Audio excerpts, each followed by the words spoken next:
In other videos, I've talked about the advantages of saving your Maple content in a Maple workbook. Now I'm going to show you how to get started in creating one. You can start off with a brand new worksheet or document or with an existing one.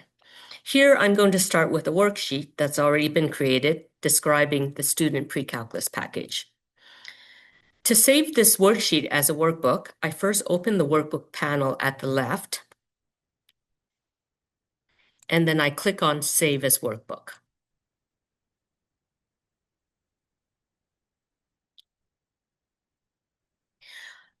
I can add another file to my workbook by going to the Workbook tab and clicking on Attach File.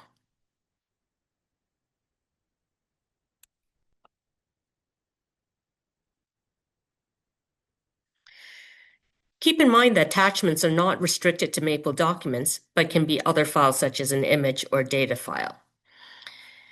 I can also add a new document or worksheet, or add a folder to organize my worksheets and documents here. And I can also add a Maple code attachment. And notice that all these additions are reflected in the Workbook Navigator. For the Maple language file, if you open it up, it opens up in a code editor. Once your files have been added to the workbook, you can rearrange the order, and you can also rename the files.